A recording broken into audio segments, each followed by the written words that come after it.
1 Timóteo, capítulo de número 4, versículo de número 12. 1 Timóteo, capítulo 4, versículo de número 12, nos diz: ninguém despreze a tua mocidade, mas ser o exemplo dos fiéis na palavra, no trato, na caridade, no espírito, na fé e na pureza. Note que Paulo expressa 6 bases de fortalecimento na vida do ministério do apóstolo, ou melhor, na vida de Timóteo. A primeira é a palavra, a segunda é o trato, a terceira é o amor, o quarto o espírito, o quinto a fé e 6 na pureza. Engraçado que, ao notarmos a vida e o chamado de Timóteo, nós nos alegramos muito em ver que Paulo, na sua segunda viagem missionária, ele volta da região de Licaônica e fica impressionado com o desenvolvimento de Paulo. E opta em seu coração de levar Timóteo consigo, no lugar de João Marcos. E uma das coisas que me chama a atenção é que na carreira ministerial desses 2 homens de Deus, tiveram grandes frutos para a igreja primitiva. E como base, nesta noite, para a nossa ministração, segundo a vontade de Deus sobre as nossas vidas, eu quero falar sobre 3 pilares na vida ministerial do obreiro. 3 pilares na vida ministerial do obreiro. E nós sabemos que pilares ou bases são conceitos fundamentais que sustenta ou serve como base para alguma coisa. E esses 3 pilares que eu quero destacar nesta noite traz uma ênfase muito grande para a vida daquele que quer ter um ministério fecundo na terra, um ministério aprovado por Deus, dia após dia, para que o nome dele seja glorificado através dos teus lábios. E sabemos que pilares, se nós formos ver dentro das Escrituras, há vários tipos de pilares. Se nós falarmos dos 3 pilares principais de Jesus Cristo no seu ministério na terra, foram o ensino, a pregação e o milagre. Existem 3 pilares para o casamento segundo a Bíblia: o amor, o respeito e o compromisso. Há 3 pilares do reino de Deus, segundo Paulo escreve a Romanos, capítulo 14, versículo de número 17. Justiça, a paz e a alegria no Espírito Santo. E existem 3 pilares que a igreja atual exerce sobre a face da terra. Quando eu digo igreja, somos nós. Primeiro, obediência, fidelidade e companheirismo. E é sobre esses 3 pilares, obediência, fidelidade e companheirismo, que eu quero deixar minha partícula de cooperação inicial desta vigília de 2024, terceira, né? E o nome do Senhor seja glorificado e exaltado para sempre, todo sempre. A primeira é obediência. E a obediência é a maior de todas as exigências que Deus faz ao ser humano. E sendo esta obediência nós temos que fazer de tudo para obedecer tudo aquilo que Deus quer conosco em nosso ministério. E quando eu digo a maior exigência de Deus que faz ao ser humano, não é servir, não é pregar, não é ofertar, não é trazer dízimo, mas a maior de todas as exigências é a obediência. A quem? A sua autoridade sobre a face da terra. E nós, como obreiro, nós, como servo do Senhor, temos o dever de obedecer ao Senhor em tudo que Ele mandar em nossas vidas. Lá em 1 Samuel, capítulo 15, versículo de número 22, diz assim: melhor obedecer do que sacrificar.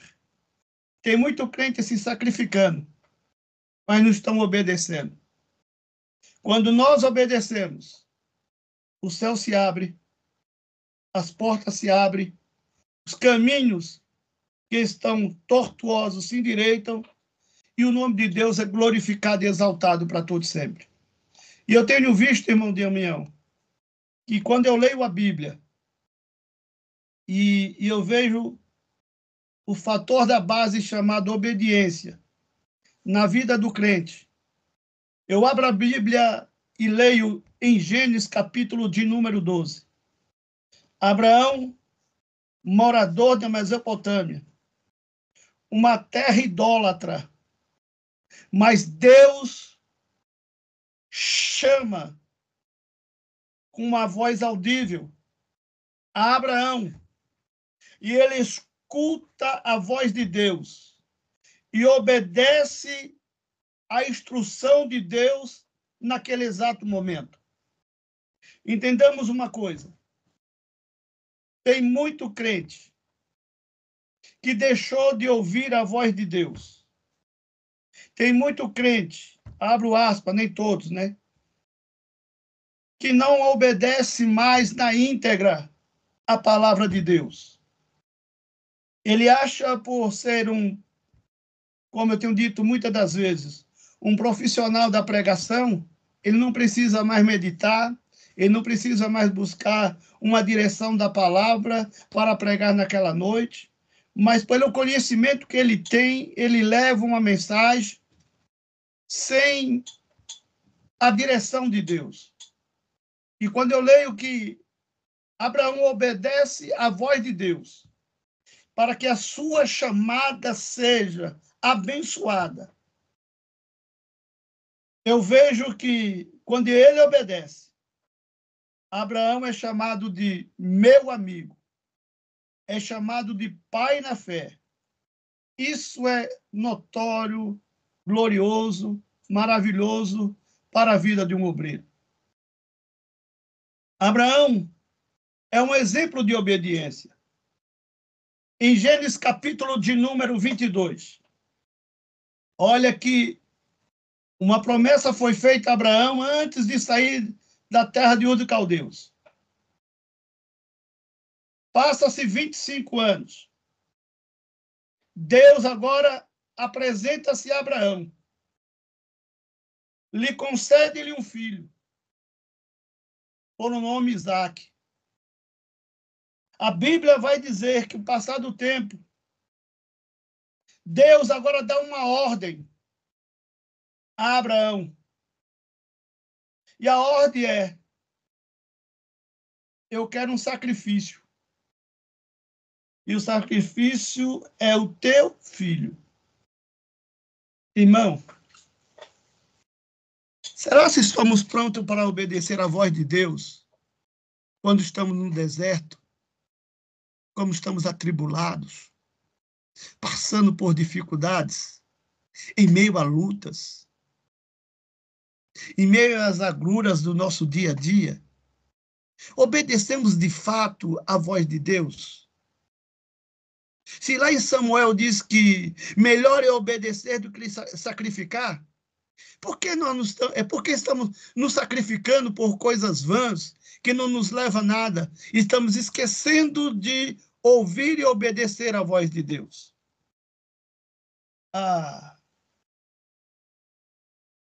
O apóstolo São Paulo, ele ensina em suas cartas à igreja de Colosso que devemos obedecer.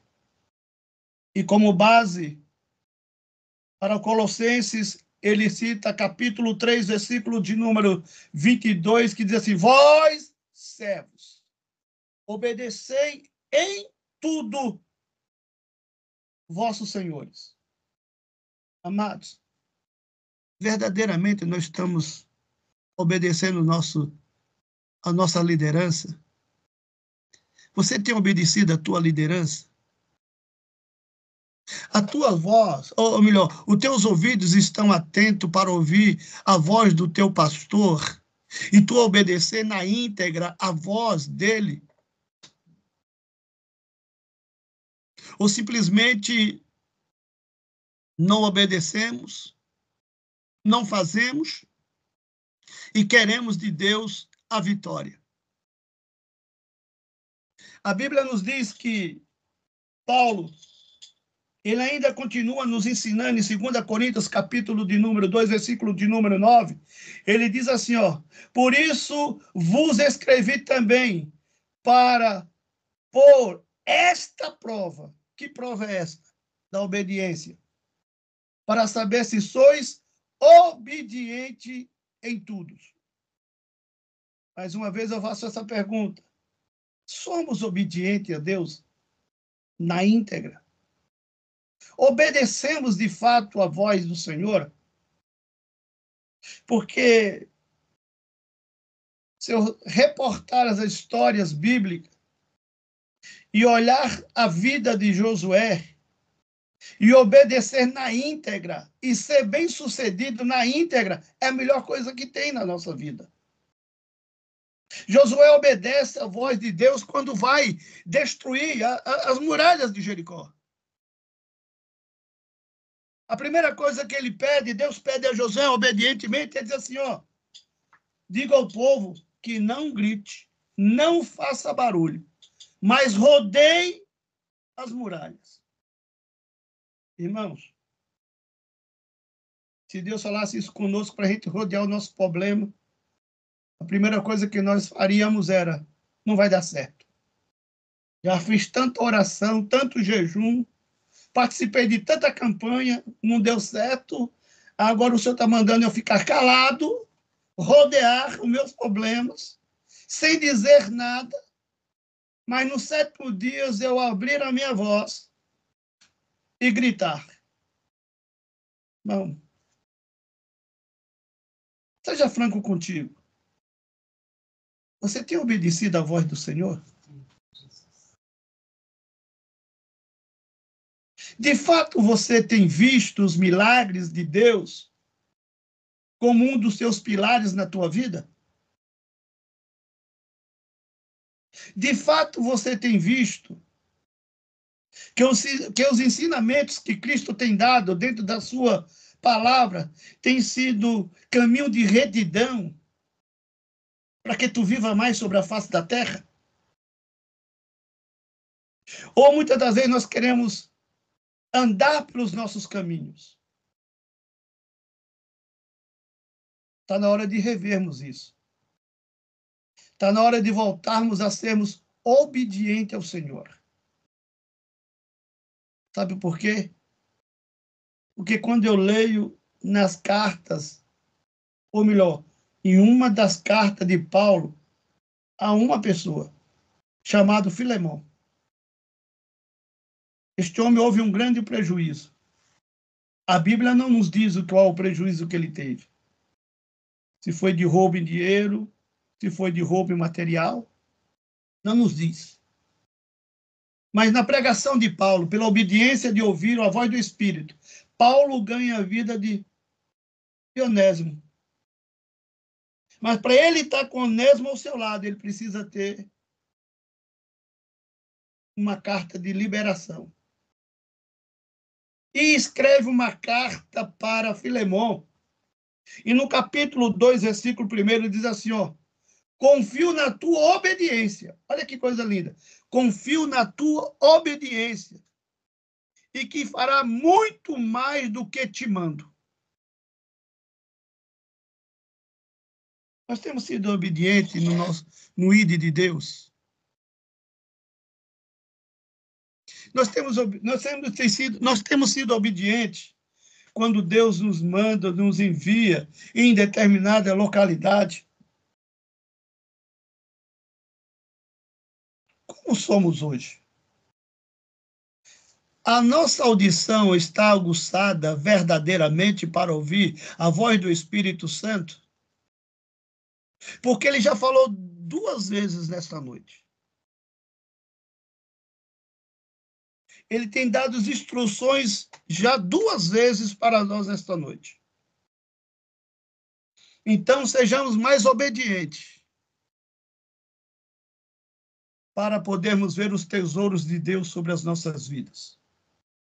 O segundo pilar que eu quero falar nesta noite e cada das horas, irmãos, a fidelidade.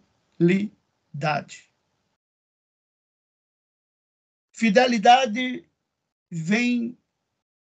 é igual a lealdade. E lealdade é igual a qualidade de ser fiel. No dicionário, Aurélio diz que a lealdade é a firmeza nas afeições, nos sentimentos, nas constâncias, na obediência, na observância, na rigorosidade da verdade e na exatidão, conforme está escrito no dicionário Aurélio. Mas entenda bem uma coisa: muitas pessoas não valorizam mais a fidelidade. Não tem mais aquele apego à lealdade, à honestidade. Porém, é bom aprendermos com o mestre dos mestres, que é o ensinador maior nosso, Jesus Cristo. Sabe por quê? Porque no meio de 12 homens, maioria não tinha estudo, não tinha diploma, mas tinha honestidade, mas tinha fidelidade e era leal ao seu Senhor. Hoje, me perdoe eu estar falando, nós estamos de uma geração que, quando ele pega um diploma de teologia ou teólogo, ele já desobedece o seu líder, já quer procurar intempéries no meio da congregação para sair e abrir o seu próprio ministério. Sem uma direção de Deus, sai de debaixo de uma lealdade, ele sai de debaixo de uma honestidade que é seu pastor, de uma fidelidade que ele tem com ele, mas ele quer abrir o seu ministério, ele está a fim de abrir algo novo para a sua vida. Aí ele sai debaixo de maldição, desobediência,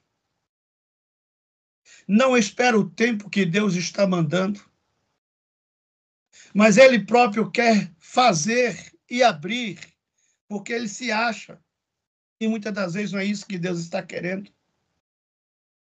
Eu posso ser o maior teólogo, mas se eu não tiver uma chamada, e se eu não sou obediente e não tenho fidelidade com o meu pastor, como será o meu ministério lá na frente? Por isso que Paulo diz a Timóteo, no trato, no modelo, Timóteo. Não perca o modelo, Timóteo. Eu já tinha falado isso a respeito numa pregação anterior. E se é modelo, tem padrão de qualidade. Nós temos modelos e temos padrões, ou padrão. Padrões foi botar todo mundo. Temos padrão de qualidade. E esse padrão, nós não podemos rasurar ele. Se eu rasuro ele, eu sou contra Cristo. Não pertenço a Cristo. Não falo a mesma língua que a Bíblia me conduz a falar. E isso já não sou mais fiel. Já não sou mais honesto. Já não tenho mais lealdade com a Irmandade, com o pastor e nem com pastores dos pastores, que é Jesus Cristo. Pelo que devemos prestar muita atenção nas palavras que o apóstolo São Paulo escreve a respeito de todos aqueles que são obedientes e que têm fidelidade ao Senhor. A lealdade nada mais, nada menos é de que perseverar até o fim. Seja leal, fidedigno, aquele que te vocacionou, aquele que te chamou. Mesmo que muitos não dê crédito na tua chamada, muitos não dê ênfase naquilo que Deus colocou na tua boca para falar, mas seja fiel a Ele. Tenha lealdade a Ele, porque você verá coisas novas acontecerem na tua vida. Vamos, portanto, amados, ver essa lealdade, porque a lealdade traz recompensa para a tua vida. E se ela traz recompensa, nós seremos compensados por tudo aquilo que fazemos para o reino de Deus. Seja leal, assim como os apóstolos foram a Cristo. Não é diferente. Nós também temos esse direito de sermos leal, de sermos honestos, aquele que nos vocacionou, aquele que nos chamou. O terceiro e último, cada hora, irmão, eu quero falar a respeito de companheirismo, como é difícil na atualidade de hoje. Essa palavra companheiro. E uma coisa que me chamou a atenção foi quando a irmã Rosilene estava. Ela fez uma oração em segredo. E em segredo, quando chega na igreja, o nome que ela pediu foi citado. Isso é lindo demais. Isso é notório na nossa vida. Antes de tudo,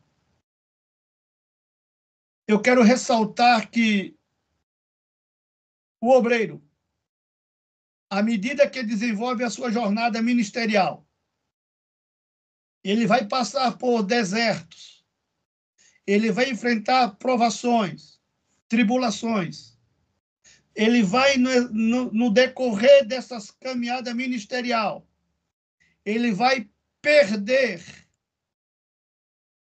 companheiro durante esse percurso. Esses companheiros que eu estou falando são aqueles companheiros que de primeiro você tinha, quando dizia assim desta forma: ó, lá em casa haverá uma festa, e todo mundo te acompanhava. Amanhã tem um jogo de futebol, todo mundo lhe acompanhava. Amanhã vai ter uma churrascada, todo mundo lhe acompanhava. Mas no dia que tu se apresentou a Cristo, que tu se entregou a Cristo, conta quantos companheiros tu tem agora. Procuras quantos vão agora. O verdadeiro companheirismo é aquele que você está dentro do deserto, ele está dizendo: conte comigo. Você está dentro da provação, ele está dizendo: eu estou aqui. Eu estou atribulado, ele está dizendo: estou de joelho. Ah, eu não esqueci. Eu sou contigo. Aleluia. Ei, lembremos-nos, temos uma grande lembrança de quando Jesus saiu do Jordão. Quem se lembra? Lá no livro de João, capítulo 35, 37, versículo 35, 37. Quando Jesus é batizado, quando Jesus sai das águas, João Batista vira para dois discípulos e diz: este é ele. Ele segue Jesus. Acompanha Jesus, esses dois discípulos. Mas quando Jesus tem a direção do deserto, os dois ficam atrás. Ei, vou trazer para os nossos dias dentro da igreja. Quando tudo vai bem na tua vida, todo mundo está do teu lado, irmão. Quando tu está passando por um deserto, a primeira coisa que acontece é está em pecado. Se ele está passando por isso, alguma coisa está acontecendo. Não é mais obediente. Inventa tanta coisa, irmão. Mas o melhor lugar que Deus reservou para levar, para lhe moldar, lhe aperfeiçoar, neste momento foi o deserto. E é nesse deserto de provação que passamos, que procuramos companheiros e não achamos, irmão. Procuramos alguém que esteja ao nosso lado e não encontramos, irmão. Eu fico triste, porque você tem 10 dedos. E se você 10 dedos na mão. E se você contar os 10 dedos da tua mão, você vai achar só 2 ou 3. Cadê os 7? Aonde ficaram? Como é difícil. Aqueles 2 que acompanharam Jesus para o deserto, aonde Jesus foi tentado 40 dias e noites. Se observarmos bem o relato bíblico, nós vamos observar que a presença daqueles 2 companheiros de Jesus já não estava mais no local. Sabe por quê? Porque lá em Marcos capítulo 1, versículo 9 ao 13, você não vê, diz assim, ó, segue-o. Você não vê os 2 indo. Você não vê os 2 voltando, perdão, com Jesus. Você vê os 2 saindo do Jordão, acompanhando. Aí do deserto para cá ninguém está. Irmão, deserto é uma escola de aprendizagem. Deserto não é lugar de você levantar casa. Deserto não é lugar de você se acostumar com ele. Deserto é lugar de você passar por ele, tendo aprendizagem dentro do deserto, para glorificar e exaltar o nome santo do Senhor. E muitas das vezes Deus nos leva para o deserto porque nós perdemos a obediência. Nós deixamos para trás a fidelidade. Nós esquecemos dos companheiros que outrora no meio da tua prova estava contigo. Depois que Deus te exalta, tu esquece do companheiro. Aí Deus nos leva para isso. Para que a gente aprenda a obedecer de novo. Aprenda a ter fidelidade. E aprendemos a ser fiéis aos nossos companheiros. Podemos dizer que no início do ministério de Cristo, da aprovação do ministério, Jesus perde 2 companheiros. Assim que nos seus primeiros passos do seu ministério, em direção ao deserto, ficaram para trás. Não é diferente. Éramos cercados, ladeados de pessoas no mundo e dizia, você vai para a festa? Vou. Todo mundo ia. Quando você diz, vou para a igreja, vira o rosto, já não querem mais falar contigo, já lhe chama de santarrão demais, e os companheiros vão ficando. De fato, vão ficando para o caminho. E nós vamos avançando para a eternidade. Nós vamos avançando para aquilo que está proposto. E o nome de Deus é glorificado e exaltado para todo sempre. De fato, meu querido, para me finalizar, é fácil se conquistar companheiros. Mas é muito mais fácil perdermos companheiros. Se nós não formos leais e honestos, perderemos muitos nas jornadas. Não queira mais amigo de churrascada.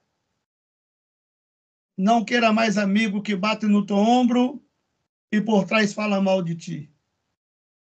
Esse é desleal. Não é honesto contigo.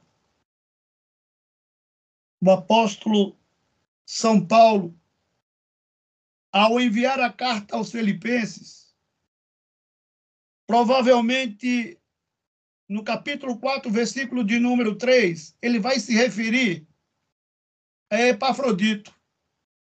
E ele se expressa para Epafrodito de uma forma muito linda. Ele diz: peço-te também, meu verdadeiro companheiro. Que é um hino que diz: divino companheiro no caminho. Isso é lindo demais. Isso é lindo. É esse que precisamos. Está no nosso caminho dia após dia, nos guiando para uma nova vida, para um novo alvorecer. Para me concluir, verdadeiros companheiros não se dispersam nas horas da aflição. Os verdadeiros companheiros estarão na tua angústia, nas tuas adversidades. E com efeito, esse companheirismo que está do teu lado, ele não se prende aos fatos, nem tampouco às pessoas, mas dirá para ti: conte comigo nesta jornada. Não desperdice uma boa amizade. Saiba avaliar o valor de um bom companheiro. Invista no que for necessário para cultivar esta amizade de companheirismo, pois isso lhe retornará em muitos dividendos de alegria e felicidade no futuro. Quero, assim, agradecer a Deus por esta oportunidade da minha partícula destas horas iniciais dessa vigília. Que o nome de Deus seja glorificado e exaltado para todos sempre.